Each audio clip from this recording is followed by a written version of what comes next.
You have a company that my predecessor said she bought for $1, but the company has debt over $250 million. This new government must not put fresh money without auditing what the management of that company has done. It will be a disservice of the Mahama administration. I went to the OSP to provide further details of the corruption allegations against Kisi Ejabe. Say OSP airport biachina. Onko chicken Ofori atta. Ron fan mena Ghana. Enya Martin kpebu. Iyan samwe fo nyina kwaba ebiem emra jumadi esu ya sanso thanasia. Ensama ekoso ewo oman Ghana mu. Eni abusua pani kavu so duomi. Yade ni nyina ebre ayefona fi no.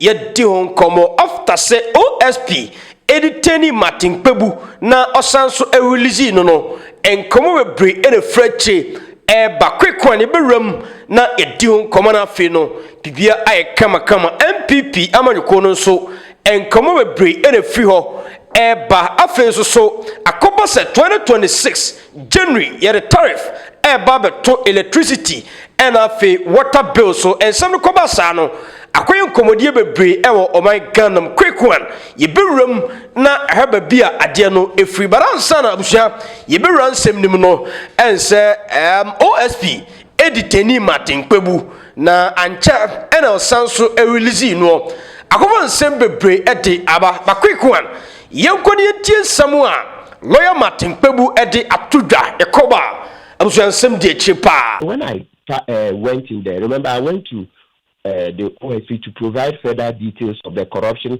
allegations against Kisi Ejabe, etc. Right, and why he allowed Ofori atta to flee, and why we are thinking he must leave. So the Joy News, he had a reporter, the Fatal. So he called earlier that when I get in there, he wants to interview me before I go upstairs. So I agreed. So I parked my car in the yard, and then my lawyers also parked. Then I went out. You see, at the entrance of the OSP, at the left-hand side, there's an ECG facility. So they position themselves, Fatal, your journalist, and then the cameraman. So I went to the interview.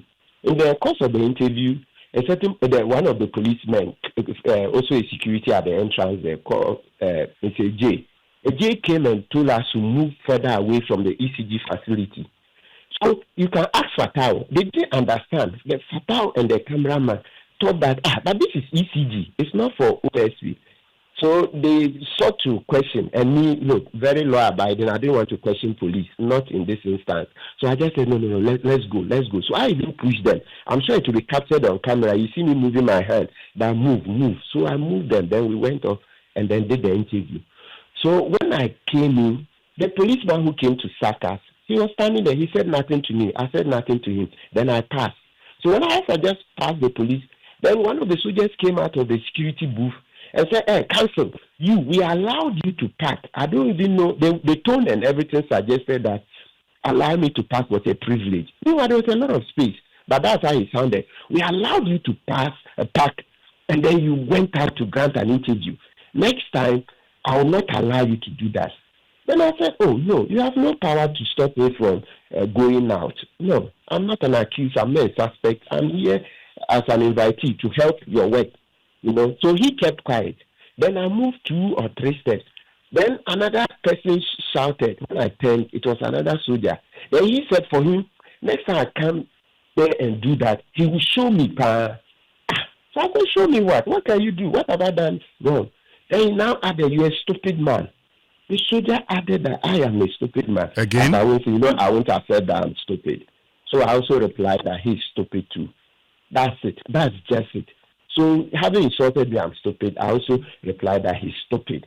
And then we repeated stupid, like maybe 2 or 3 times. And then one of my lawyers came and pulled me that we should go. So we went in. Then I reported it to the persons who were to take the information from me. That place too, it turned out that the panel we objected the last time was the same panel. We told them that, look, they are subordinates to Kisi Ejabe. Most of these allegations of corruption, etc., they concern Kisi Ejabe. So you are subordinate. You can't investigate your boss. Winston, can you investigate Mr. Ken Ansah, your boss? Or can you investigate Mr. Kwesichu, the owner of JFM? Can't. So this simple well, thing. If they set up a committee and I'm on, why not?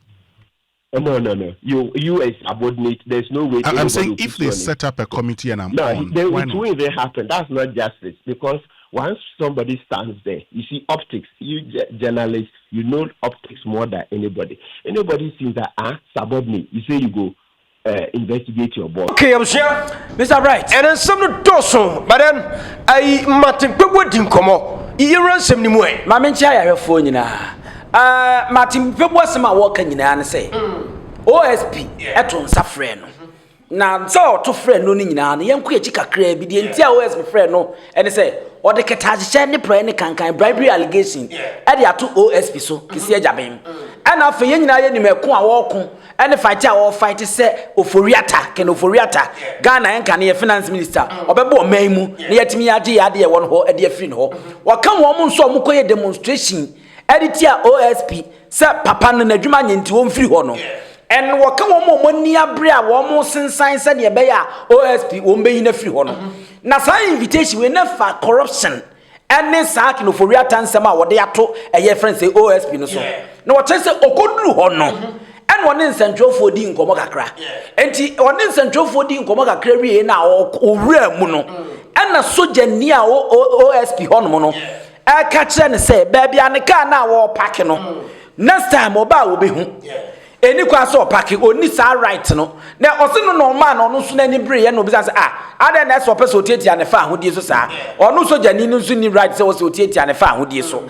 I don't know, see another soldier buy and was who be next time uba ubehu and mo chem said next time uba ubehu no de Ghana kasa twi kasa wo bi kasa chewa na so obedi uboni obey uboni de tiawo enti ma ono so sa kan bi de che no woni sa tumi no sa wo sa wo kasa asem no kire me say da meba ha no mehu e de na abetimi de ayeme enu echi na soja foforo obeka che nse wo ye jimifo pa we are very stupid. And on sorry plan was what Jimmy Chase soja near Wagana Bia, soja for Ghana now Jimmy. Some image me on so can be cheno. And you and to say a bra or moche no or say or quadro more than born and say one ma at your friends are bamboo for one more juma or yen one war baby room no more obstruction security services. And nunti no more the chain. And nunti no more the chain. So wako ama bambofo ewo ho no wo makwa mo mo nyi wo modwuma e owurawuram eno ne kwadu ade abono enti wo mo che na Martin Kpebu na ani eden Martin Kpebu ani eden na de Martin Kpebu ye memefo no so 100% ana de OSP so ye no so mefo no so 100% so wo de kwadu de abo OSP dia e wo se wo kona wo ko prove. But my problem is I didn't know this kwadu na bo OSP na OSP mom na e frɛ na ye hwemu eno na no wo ka no se ye de krono anase wadwuma mhei ne ye de krono atome so na se eba se nye hwehwemu na wo ne eda mpanyimfo a wa ha no aka ho bi na mo be hwehwemu anya ne kwaso no beden matimi aye ni yesi me mabokro no e na wo ye allegation say ye hwehwem nsemu na me say frɛ wa say busebusa questions enti eno no wo ka no se ekoba ne sa na say OSP ye corrupt na OSP na ankrofo na ebe ye hwehwemu dia it doesn't make sense eti we ne ka wo se nya individual ekofufro bi a wonu mom no mbetena se no maye san hwehwemu na every OSP aso ye arentina case we yem fama bibitisa attorney general bibisa ana ebia the government ebe set committee na wo matena se na wo ma yerhwemu afre Martin Kpebu no wo no mo right om so mo frɛ Martin Kpebu. Okay, the question is Martin Kpebu na make allegations what chem say OSP ni corrupt enti OSP na to ne nsafrɛ no but so we say OSP nsɛm no de me for say ni nyina akwa kodi chief justice wa ye mu hwehwemu but then when ye OSP na to ne nsa de afrɛ no so wo se abusua panyini ane brighter media ye corrupt ana brighter media afrɛ se bra na ne ye medi nkomo na be kyerɛ se de esi ye corrupt sa na wo se ye I was say the me Ghana Journalists Association na omumomu at committee na omu frɛ wo ye the allegation ato so no de o make this allegation no omu ye hwehwemu na me frɛ wo a the allegation ato so na me na me frɛ wo se bra na bra be hwehwensem na se me bisa wo nsem a doesn't make sense amanfo se OSP no e wo bi chi a onkoche kenofori atamra na me bei because Martin Kpebu no ya renu ho a wa yesetoa chi a wo kochi na wo chi no ade en ye Ghana nyamfa so bi afamfiri no Ghana nyamfa so bi afamfiri no de Ghana be nyamfa so de afiri no ne kenofori ata wana Ghana Ghana Benyan for suffering, dear Ghana Benyan for suffering, as low sunum. Dear Ghana Benyan for suffering, any your friends say, after your markings. One winner, Katai, Colonel KVD, as low su, over a year mat, a fair after your markings, Electricity Company of Ghana.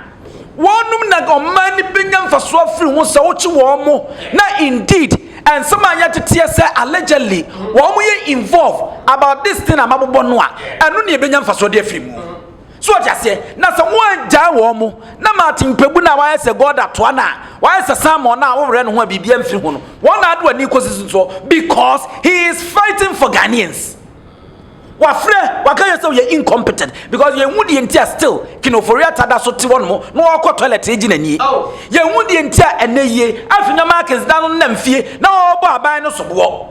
Now to be in Quatino, now electricity Yakaya Diano, Yan no cry, Yan infant Fino. No Martin Pebuna all call it, say because of when your son Yama Wino, we are incompetent. Because of when your son Yama Wino, Kata send a proyebi coso, or some macho. My fro, what boy, soon as soldier need in Quasas. Let me tell you this. No soldier, Tieniepa, soon you need be more all right.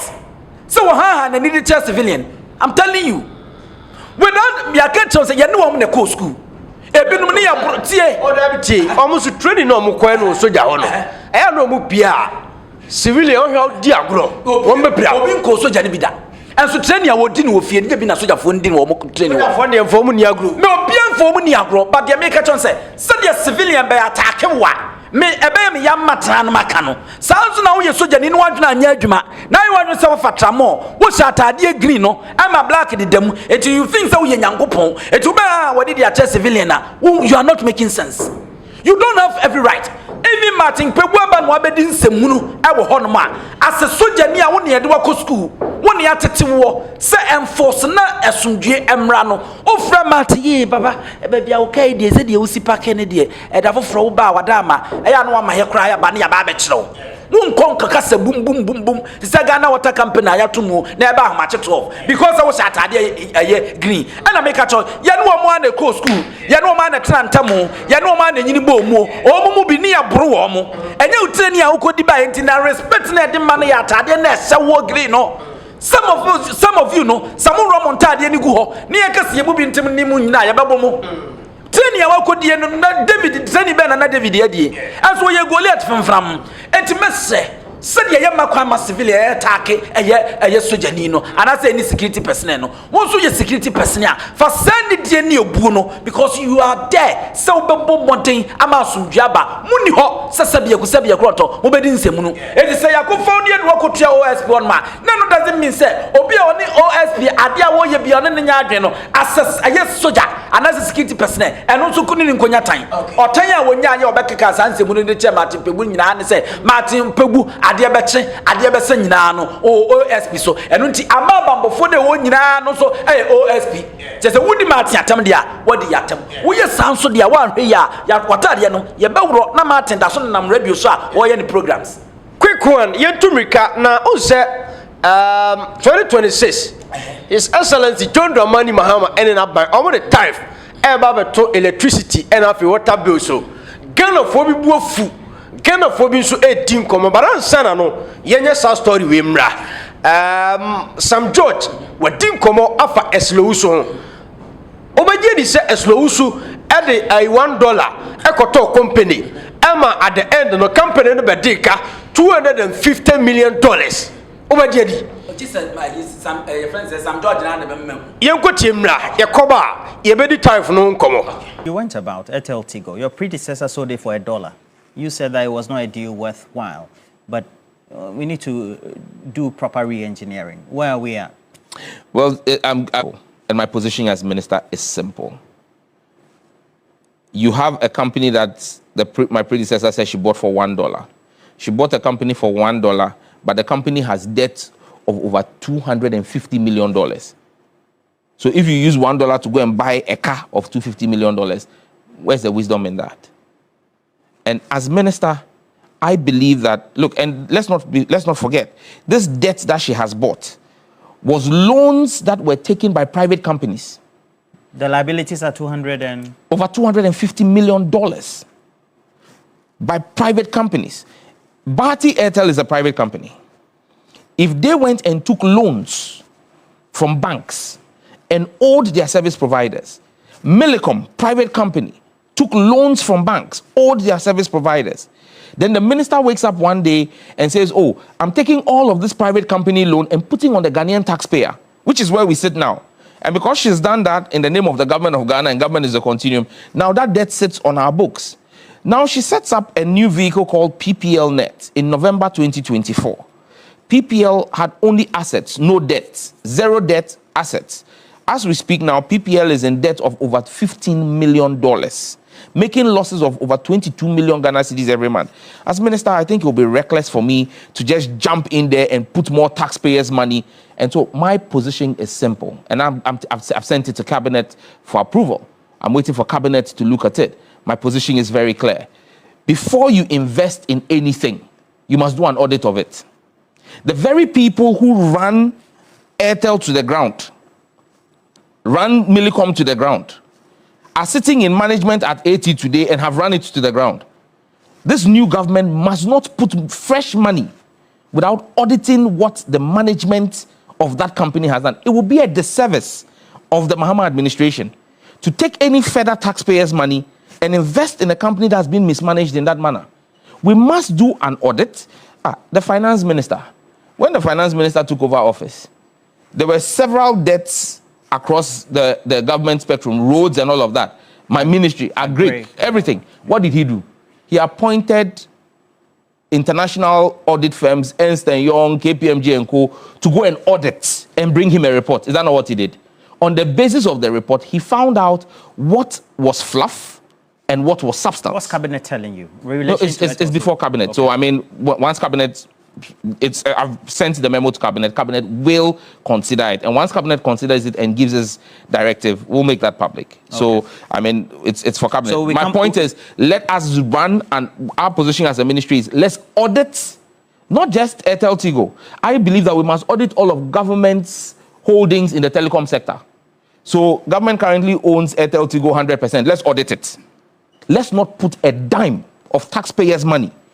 It will be reckless to put taxpayers' money in a company that is making such losses without understanding what the systemic problems are.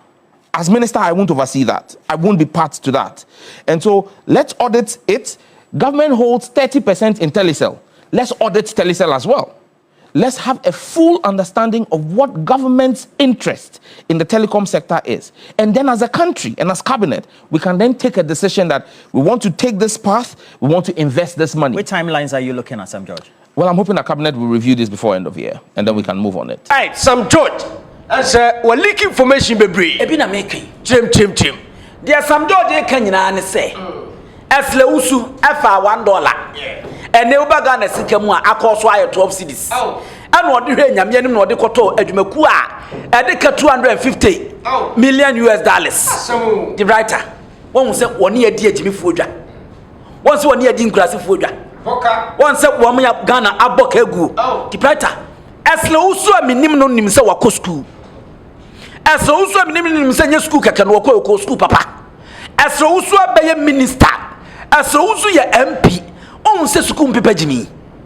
Once a wajimi found a baby because co center market, co makola market, co a friend say other market no. Now call your mamma no mana one moon co school and no baby a man your way, one more quadruno. Now I said you must see dija.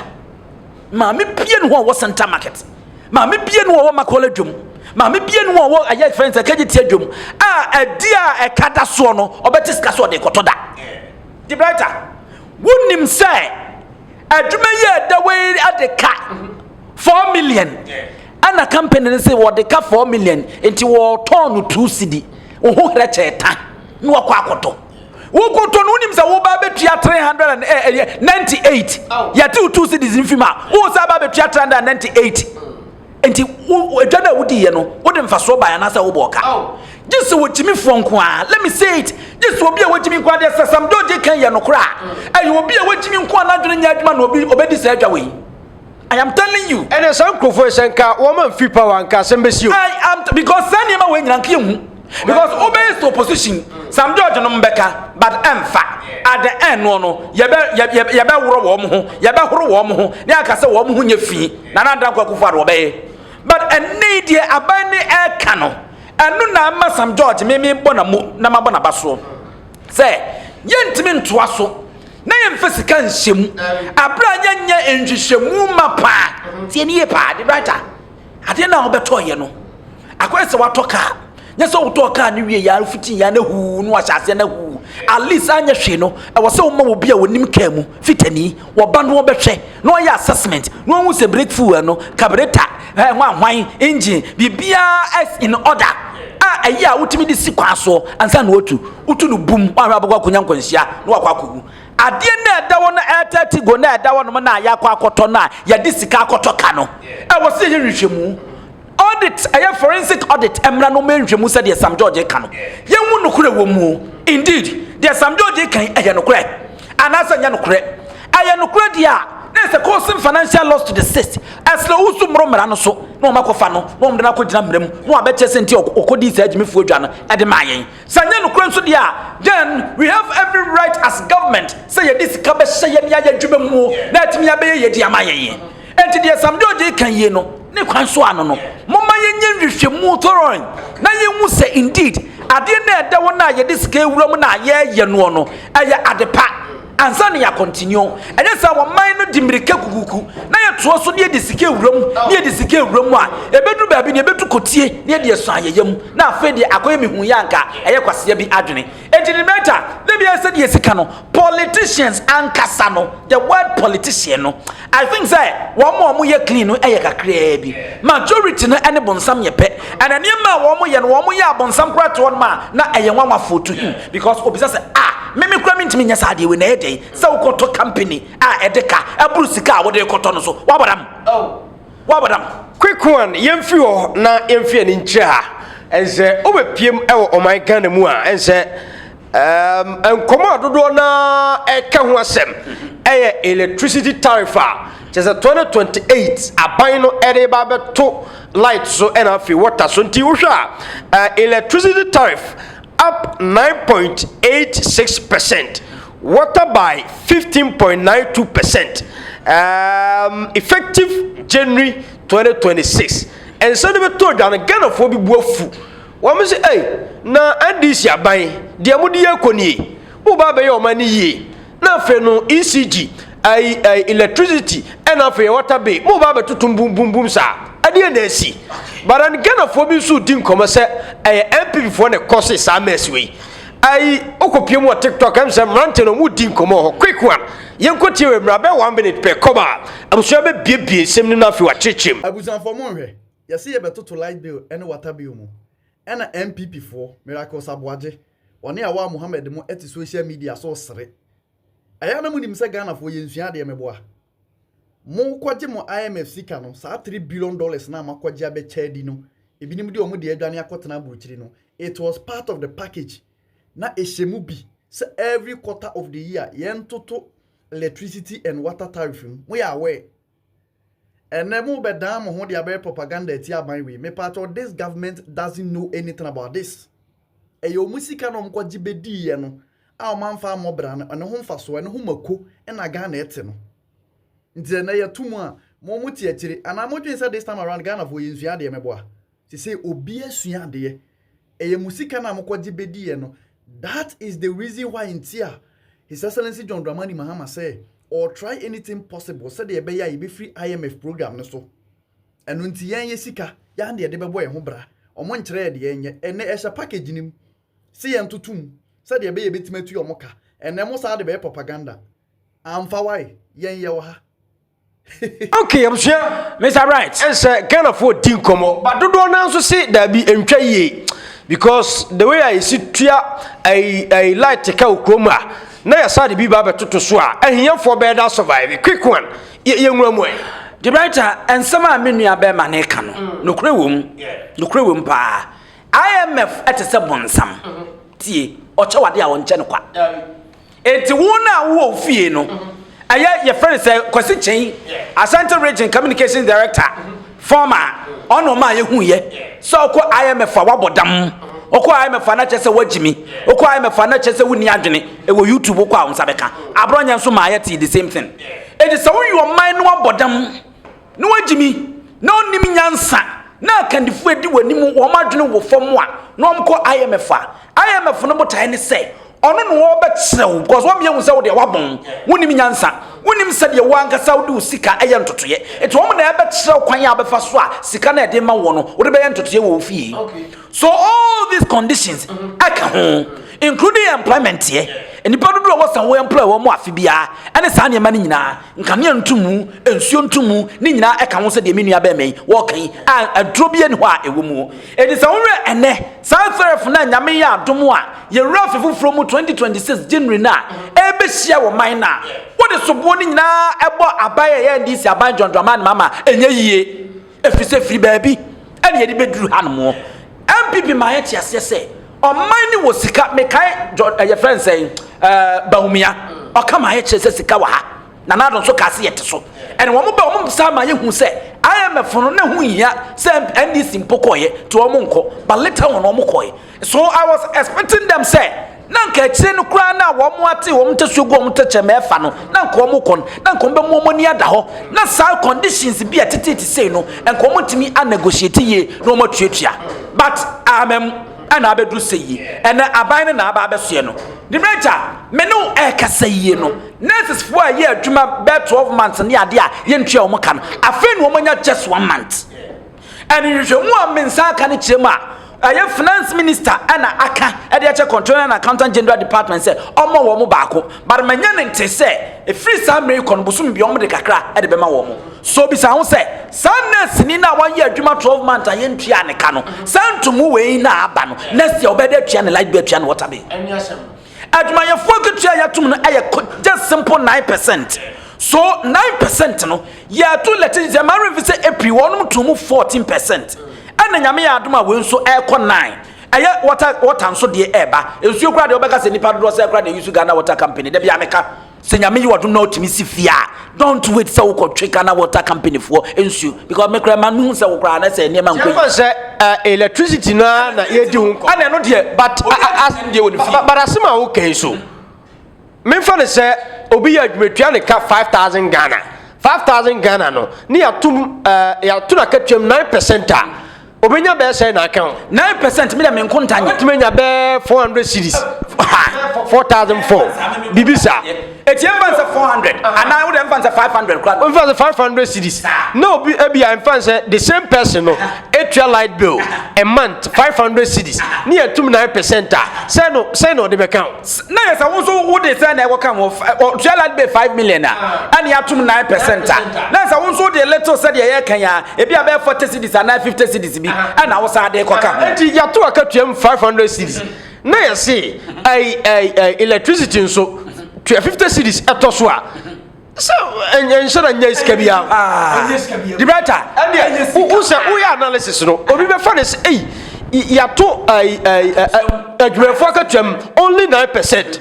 Say ya to electricity mo esa de 9% and asa tum nti wo kasa sam no ebe obi trim prekese ne bata iska ketu enye sika ketu iska ketu what is this no etimi to angu besi fi o etimi nkasa sika ketu ya to akatuam so 9% wo mu sa but still ensu apokura ensu to gum eti wo se sanji che we beko ne ye be dia I expect say aban no next is for 12 months o ma ya adwumentu o mo ka no mo mfo makatuam wo mo adwumayefo a yefa wo mo ayentu o mo ka bi ye teachers ye ane ade no mo nhyase ntua wo mo ka unemployment rate na ekosoro mo nhyase mfa adwuma afei adwumayefo ankasa wo mo data no akatuam mfa bi nka ho na what say doctors here post o mo person mekọ adwuma oh yeah omo reasons no wo de me wi ameba ho ma me wi we pa na no kra wa boa me pa enti eben sa emma odwumayeni no ha no afei the government should also make sure say dollar na wo mabo mmode ama na ba fom no ebe reflect ye na say ebe reflect no wo Ashanti region okwa other regions are reflect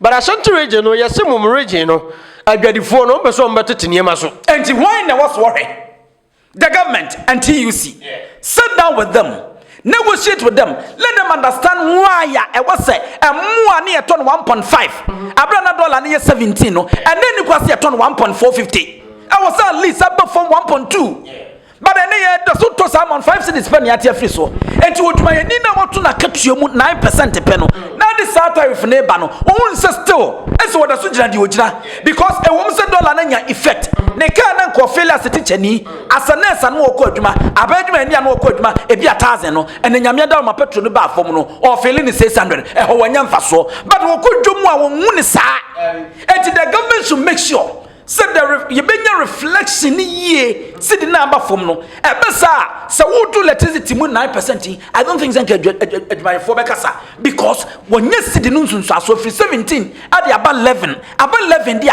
who expect say be bia wo beba from ye. The last time I was arguing with Poyando and he was making necessary argument. Now make a cement and the iron rocks are from and he was telling me say cement in the bar from no I'm a dying car from no. So rent control, what are they doing?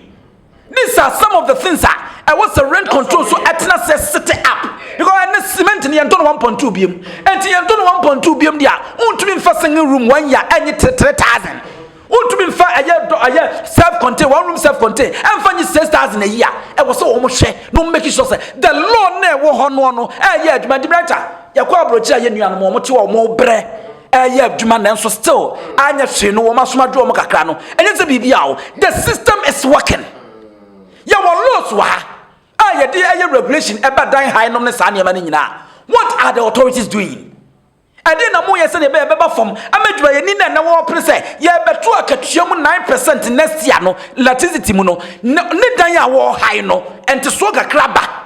But a day in and day out, me no kasa ya dollar aba from cement aba from iron rocks aba from I feel na dying high and so air cost yentimi high yenum ye de be wu January and December ya be dan ya kwa kutua enti wenum nyina ya ne ma ka ho eno na ma adwuma fo pa line no why when he said ya de takra na mo hwa asenti ai na doctors yi o mo person meko doctors ai baby to say upper east and upper west yes doctor ba ko crown reporting sometimes no now no na me kasa de tia wo say it make sense but sometimes when you try to put your legs in their shoes and no who say indeed or more break the brighter there are some rural area obekono light ni ho obekono electricity and the said mark ni ho network nipa ho network eni ho the brighter and na mama kan say won to be nya doctor without be reduce be sua de na doctor na okoya na electricity ni wona hefa na okonya laptop hefa na onya internet network nya adwuma ho no mo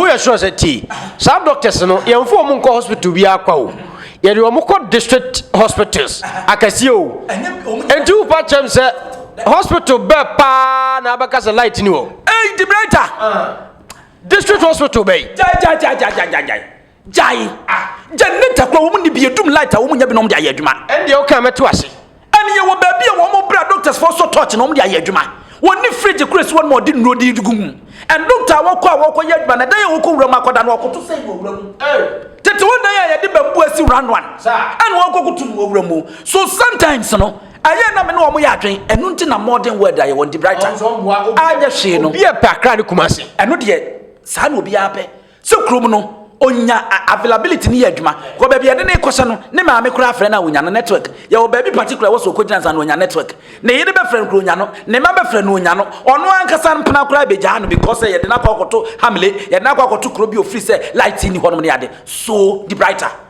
this is whereby I may advise this government sir 6 regional hospitals now wo mbe hase no most especially Savannah Western North and afeye eye Otino mesre one mun sisi adan ehihiem anya hospital ne keke doctors be 2010 on be adwuma nurses be 2010 on be adwuma hospital no wo mun sisi bangalo anya hwe no 2 bedrooms wo ho wo kitchen toilet and bath na yemfam pe hospital no hunsia so the doctor ebetra hospital wa anwa ye adwuma hospital wa so in this case no so wo send this doctor no so won ko search regional hospital so won ko ye adwuma oni any case so obeka so won ko the brighter minim so what dey make ya so eno ne boa e ma improve e ama aye ayaresa ne ayarehwe ne ekoso na de better doctor wo no kosa yade no no ankasa na dwene mo yade dada because okoduru ho no wo hwe environment na wo kɔ no light ye ni ho network anya adwuma wanya dwene how dada how can he treat obi a wo yade a wo ba